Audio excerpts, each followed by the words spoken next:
Olá, minhas lindas, minhas maravilhosas, minhas princesas. Sejam todas muito bem-vindas a mais um episódio do podcast Papo Calcinha, podcast feito por mulheres mais amado do Brasil. Eita, coisa boa. E hoje a minha convidada de honra ama honrar as pessoas. Tudo que ela faz pensando em como as pessoas vão se beneficiar com isso, como elas vão se sentir amadas e afagadas. Minha avó, se pudesse definir você, diria assim: ela faz no capricho. Eita, Charlie, minha princesa, seja muito bem-vinda ao podcast. obrigada pelo convite. É uma honra estar participando. Confesso que já me emocionei aí pela descrição. Gostei, mas você falou um pouco de mim mesmo. Eu acho que servir o próximo realmente está na minha essência e é como eu me sinto viva, amando pessoas. Sim, eu percebi, amiga.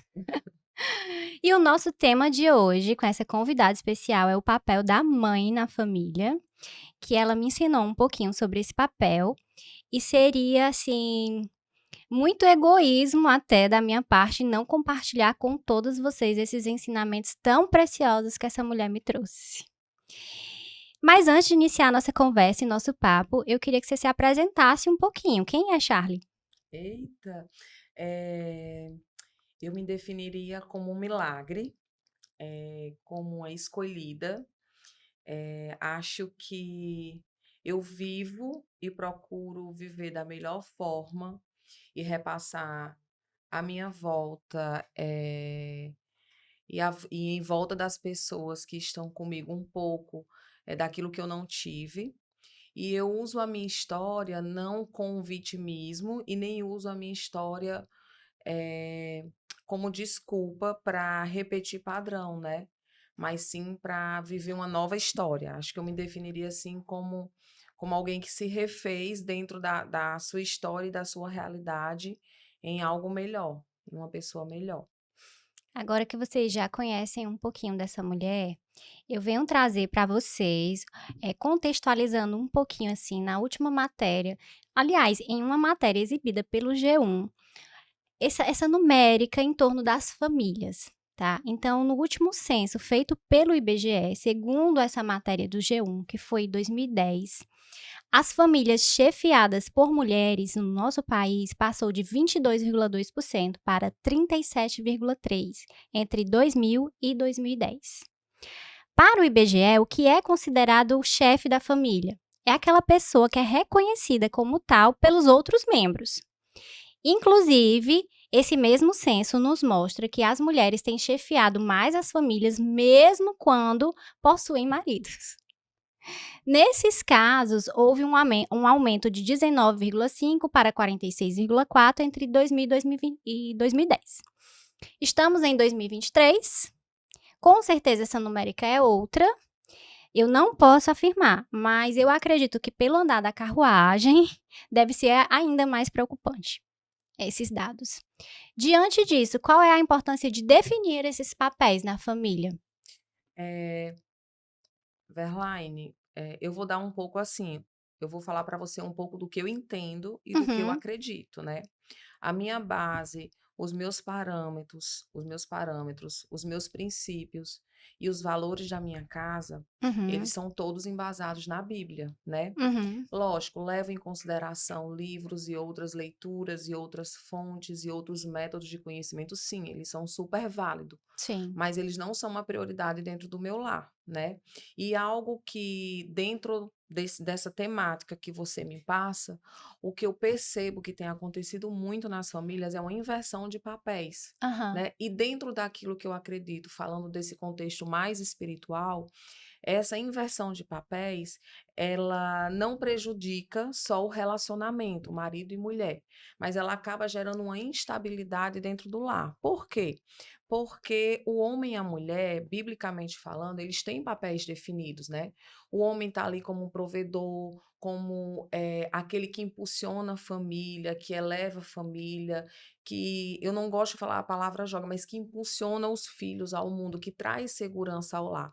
A partir do momento que a mulher ocupa esse lugar, o homem ele acaba, posso usar a expressão banana? Fica Sim, fica de parecendo escanteio, né, fica ali fica em de segundo escanteio, e plano. aí ele perde a referência, ele perde essa referência masculina que os filhos Os precisam, filhos. né.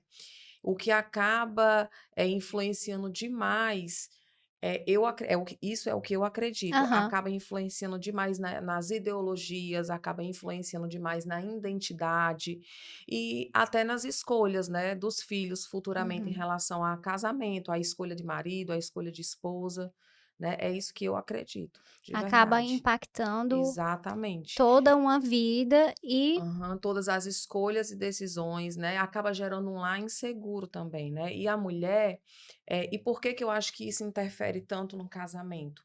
Eu acho que a mulher, ela tá não como chefe, mas ela tá ali como auxiliadora, ela tem um papel. Ela não precisa estar atrás do marido, mas eles precisam estar em um mesmo plano, em uma mesma visão, eles precisam saber aonde eles querem chegar juntos, uhum, aliançados, como uma só carne. A família, ela precisa ter um norte, ela precisa ter um destino, né? Esse caminho é uhum. traçado por princípios e valores que a família deve acreditar e deve estabelecer. E eu vejo assim, a mulher, quando ela sai da sua casa, né? E ela prioriza essa chefia, ela prioriza estar mais tempo fora, ela prioriza estar. Não que não se faça isso, pelo amor de Sim, Deus, eu tenho empresa, eu administro 4 trabalho. empresas junto com meu marido, eu trabalho, eu tenho o meu momento mulherzinha, eu saio com minhas amigas, mas a minha prioridade é o meu lar, né. E eu acho que quando a mulher ela sai de dentro da sua casa, ela abre margem, eh eh para muitas coisas. Por exemplo, na minha concepção, qual é uma função da mulher dentro de casa? É administrar tudo isso que o homem foi buscar lá fora, né? Aham. Então, o marido precisa chegar, precisa encontrar esse acolhimento, precisa encontrar essa paz, precisa encontrar esse lar seguro. E eu não gosto de colocar a mulher como uma super-heroína e como uma mulher que precisa aguentar tudo, não.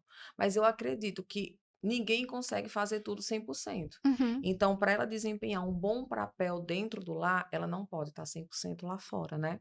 uhum. E outra coisa que eu também procuro, eh, fazer, assim, comigo mesma, é não me cobrar, é não me comparar, é não ter eu tenho famílias como referência, mas eu não tenho nenhuma outra família como ideal a ser atingido, né. Sim, Aliás, eu tenho um ideal de família que foi constituída a que o Senhor estabeleceu, sim, dentro do plano que ele estabeleceu para a gente viver aqui na terra. Esse é o meu exemplo e é isso que eu procuro viver. Eu sim. falo muito, então você vai pontuando, você vai pausando, porque esse é um assunto que A gente realmente eu conversaria gosto um de dia falar. inteiro, né. Conversaria um dia inteiro, exatamente. Amiga, e para aquelas mulheres que estão agora nos ouvindo e conseguindo entender um pouco melhor e ficaram preocupadas, porque muitas vezes elas podem estar se perguntando e falando assim: "Ah, mas eu não tive escolha. Eu tenho que desempenhar duplo papel. Como é que eu posso amenizar esse impacto para os meus filhos e para mim mesma?" Eu acho que,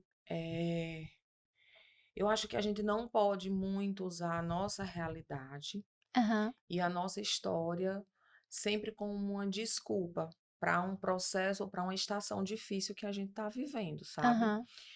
Eu creio que sim, existem estações que são mais desafiadoras e que requer mais de nós.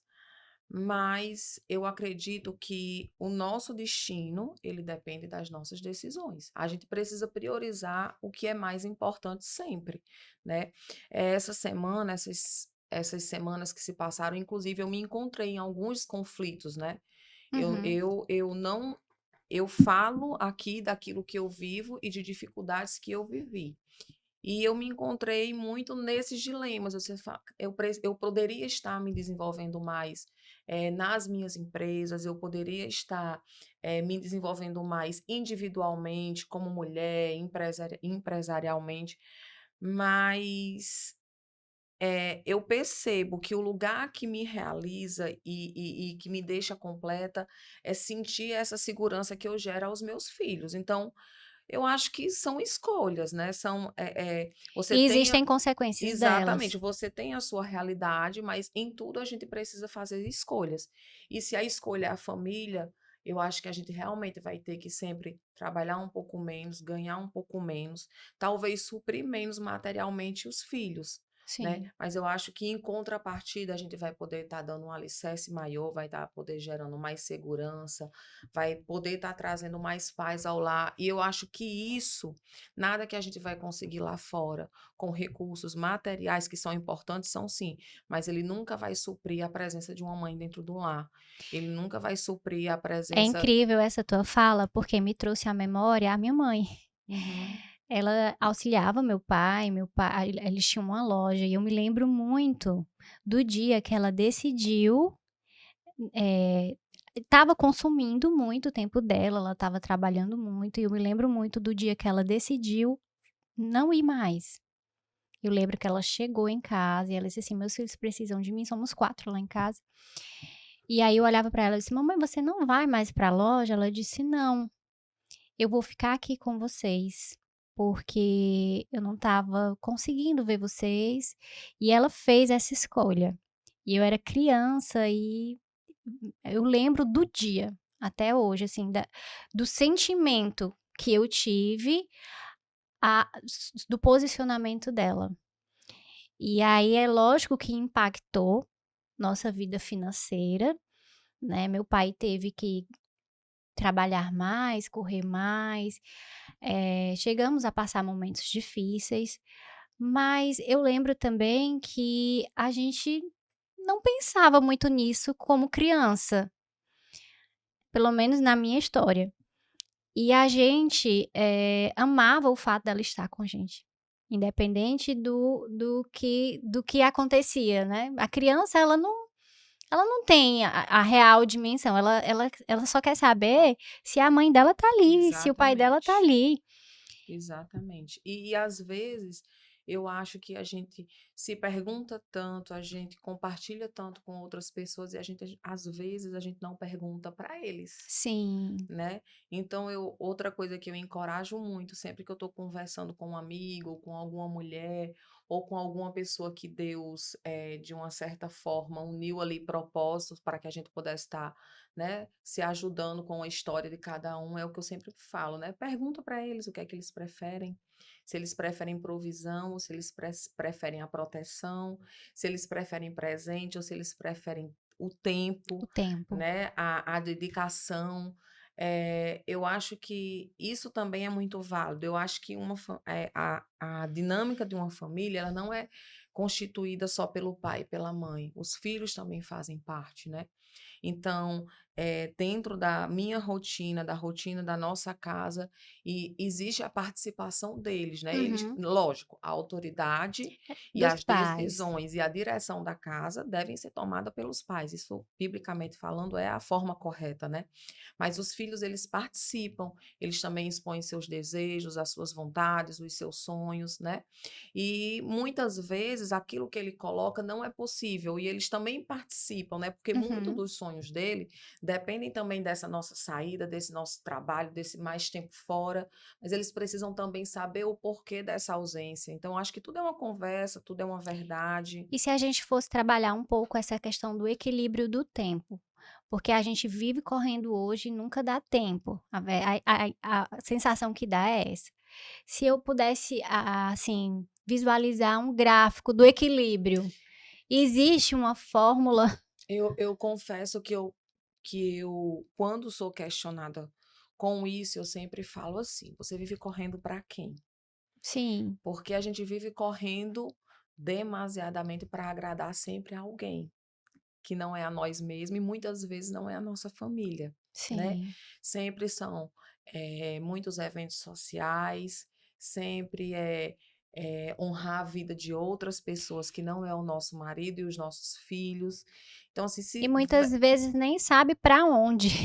então às vezes a gente está querendo apenas estar encaixada Sim. em um meio, em um em um contexto, porque é necessário, porque a sociedade exige, porque você só vai ser bem-sucedida, né, se você se portar, estiver se comportando e estiver relacionada a outras pessoas e estiver presente em alguns ambientes. Então, a primeira coisa que eu acho que para tirar todo esse peso é você ter uma identidade, saber quem você é, saber o que você quer, saber o Uhum. que você está plantando, né, hoje, o que você está semeando para tendo a convicção de que lá na frente você vai colher. Então, acho que o equilíbrio está mais na certeza das suas decisões. E lógico que para se fazer escolhas, você sempre vai ter que optar por umas coisas e deixar outras irem, né? E deixar algumas coisas passarem. Isso faz parte da vida, ninguém consegue ter tudo. Né? Essa questão de querer ter tudo e de querer ser igual a todo mundo, a comparação não é algo que vem de Deus, né? Tudo que traz, que tira a paz do nosso lar, que tira a paz do nosso coração, que rouba a nossa identidade, que nos faz ficar com a mente perturbada, isso não vem de Deus, né? Não. Então, E se ainda você tem já. um recurso Isso hoje é falta de equilíbrio. Então, o equilíbrio é aquilo que nos deixa em paz. ainda tem um recurso hoje que meio que tá roubando a gente, ainda no tempo que resta, né, precioso ali, de qualidade com os nossos filhos. E aí a gente diz assim: "Não, mas eu tô presente". Será que estar naquele ambiente significa mesmo que você está presente? Olha, eu costumo falar, eu entendo que a gente está falando aqui do contexto família, não é isso, Vevé? Sim, Então, assim, a família, ela foi um projeto estabelecido por Deus, né? E para mim, tudo aquilo que me tira do centro da minha casa não vem dele. E se não vem dele, é uma decisão, eu não agregar, né? Não tomar posse daquilo ali para mim. Então, vamos lá. Eu estou presente, mas não estou. Geralmente, eu acho que você está se referindo sim, muito ao ao uso do do celular. celular. Eh, o nosso destino, ele é com base nas nossas escolhas, né. É difícil, o mundo hoje gira em torno da rede social, tudo gira em torno daqui, gira, mas é uma decisão, é uma escolha, né. Então a partir do mo por exemplo, eu no domingo não uso o celular, não saio com o celular, vou a um restaurante com meus filhos, não levo, deixo em casa, e é aquilo que eu lhe falei, infelizmente a minha prioridade felizmente a minha prioridade está ali, os meus filhos e meu Uhum, marido, o resto vai ter que esperar. muito bem. E Não é assim fácil, viu? não, não é. Assim, às vezes a gente fica conversando e falando, e parece ser muito fácil, mas Não, não é. não. Eu tenho os meus momentos, Requer um posicionamento. posicionamento, decisão, certeza, convicção de que, daquilo que eu Sim. acredito mesmo, eu E que você está sei. semeando e que vai colher. Exatamente, exatamente. Os frutos eu posso até não estar vendo hoje, eu ainda estou naquela fase que a raiz está sendo nutrida, Sim, né. E também tem muito aquela questão do propósito, né. Eu estou, em obediência ao que eu acredito, na fidelidade dos princípios que eu acredito. Eu estou, semeando aquilo que eu não tive, eu sei o quanto me feriu, o quanto fez falta, e o quanto eu fui curada, porque eu tive um Deus que me alcançou e anjos que o Senhor colocou em forma de pessoas e amigos na minha vida. Eu decidi fazer diferente, construir algo diferente, mas isso não é fácil. Né? Isso não. é é aquele negócio, são estações, tem a hora dos vales, das montanhas, mas também tem as horas do vale, né, onde os galhos são podados, Sim. mas eu tenho certeza que a raiz ela está sendo nutrida, ela está sendo E aí eu lembro fortalecida. de uma coisa que você me falou. Toda vida que eu quero pensar que eu tô fazendo alguma coisa que desagrada, eu lembro que você me falou uma vez assim: "Lembra quem você era antes? Lembra onde estávamos?" Você até se Uhum, incluiu. Onde é que a gente estava, sei lá, 5 anos, 3 anos atrás? O quanto a gente já cresceu, isso. quanto a gente já mudou, quanto Deus já trabalhou na nossa vida. E aí isso me dá, assim, uma energia e um ânimo para um próximo passo, quando eu penso.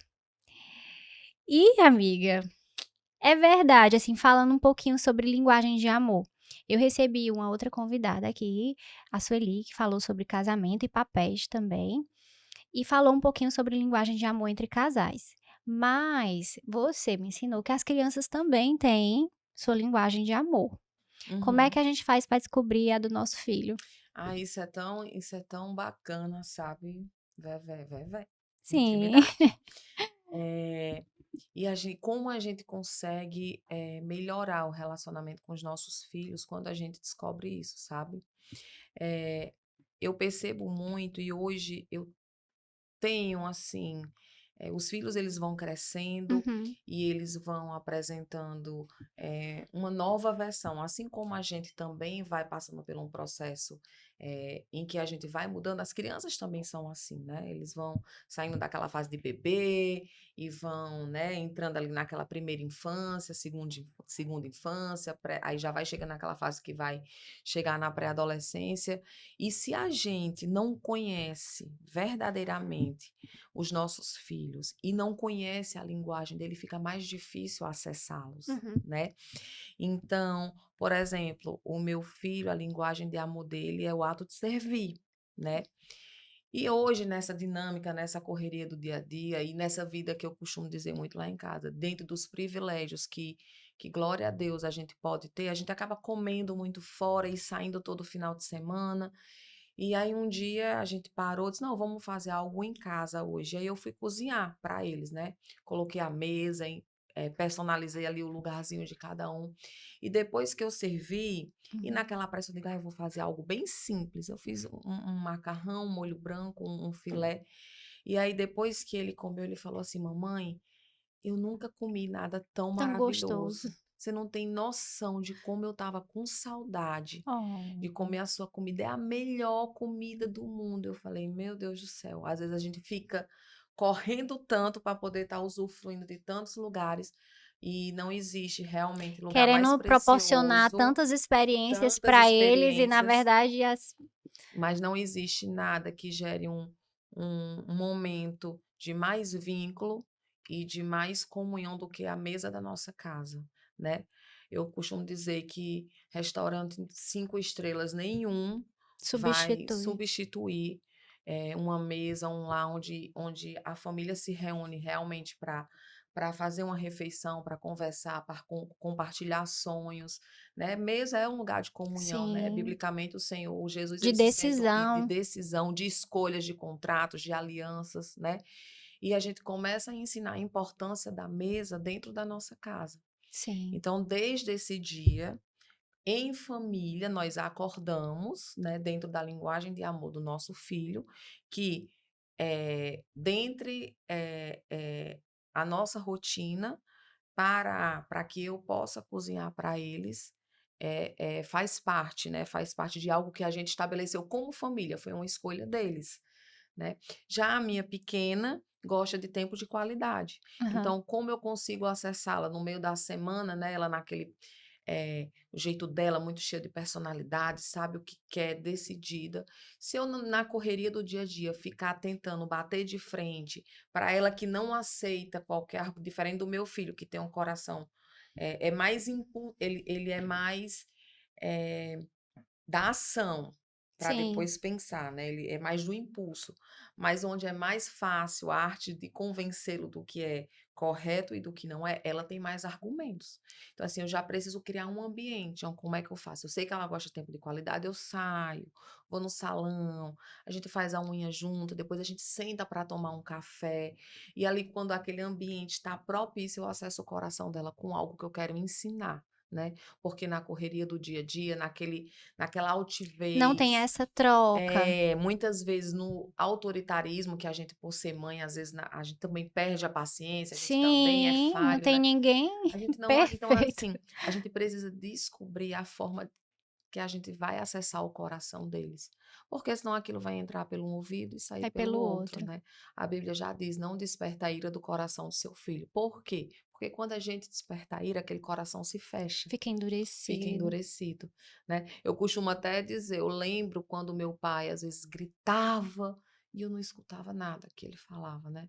E às vezes quando eu me pego gritando com eles, Aí eu digo: "Não estão escutando nada". Aí Nada. eu volto: "Meu filho me perdoe, minha filha me perdoe, a mamãe também está aqui para melhorar a cada dia". Eu coloco também as minhas fraquezas e mostro para eles que eu não consigo sozinha, Que né. você também erra e também Exatamente, precisa ser exatamente, perdoada. exatamente. Eu costumo dizer que existem quatro coisas que não podem faltar dentro de uma casa: é o perdão, a Aham. reconciliação, o processo de restauração e a cura, né, todo mundo precisa Que disso. lindo. Charlie, o nosso tempo tá chegando ao fim. O papo tá Oh, maravilhoso. eu falo muito, eu disse. Não, fala nada, tá ótimo, tá maravilhoso, mas o nosso tempo tá chegando ao fim e antes de terminar, eu queria saber se você recorda qual foi a primeira pergunta que eu te fiz? Quem eu era? Ai, muito bem, atenta, temos mulheres atentas nesse podcast. E, sabendo disso, eu gostaria de saber de você, se você se permite se ver através de um novo olhar. Claro, Sim? sim. Charlie, pelos meus olhos, você me inspira a amar mais a Deus, independente dos meus erros, do meu passado e dos meus pecados. Me fazer disponível para as pessoas, mas principalmente para Deus. Entregar o melhor que eu puder com amor e respeito. Muito obrigada pelo seu sim para participar desse momento aqui conosco. Oh, que agradeço. E tem alguém muito especial que quer te dizer uma coisa. Eita, ainda tem surpresa, é? Tem surpresa. Você achou que ia vir pra Gostei. cá e não ia ter uma surpresa pra você? Quem é esse moço aqui? Passando aqui para dizer Pegou? Eita. que te amo, dizer que você realmente foi um presente de Deus em minha vida, que fico feliz pelo seu crescimento, pela sua evolução, tanto como mulher, como família, como esposa, como mãe, né? E eu sou realizado, porque meus filhos têm uma mãe exemplar, pecadora, cheia de defeito, mas que, acima de tudo, é o bem de todos e se esforça todos os dias para nos ajudar, para cuidar, para nutrir a nossa família. Você é especial. Deus te fez única, tá? Eu fico feliz com a sua evolução espiritual também. Ao longo desses 17 anos de união, eu fico impressionado como você busca, como você tem sido a palavra, como você, todos os dias, tem o seu momento e é impressionante como as pessoas te procuram. Você realmente cheira o Espírito Santo de Deus. Te amo, parceiro, viu? Beijão. Valeu. Eita. Te amo muito, que você foi bem presente na minha vida. Eu gostei muito de você. Te amo. Ó, Oi, mamãe, eu tô aqui pra te passar uma boa mensagem pra amanhã no seu podcast. Que ela tenha um bom dia lá, que ela consiga melhorar uma mulher com tantos defeitos, mas acima de tudo, que é o bem do próximo, que é o bem das outras pessoas. Sempre a senhora quis o bem de mim, mas eu sei que a senhora tenta ser melhor cada dia. Eu sei que a senhora tenta, mãe. Eu só vim aqui pra agradecer que isso é muito bom pra mim, que isso me ajuda muito, tanto nas minhas evoluções, você é sempre do meu lado.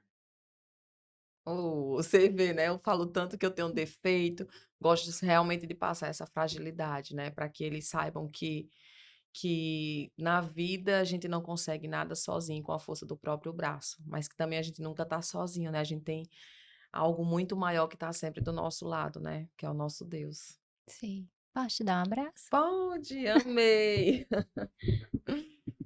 Amei, obrigada. Muito bom.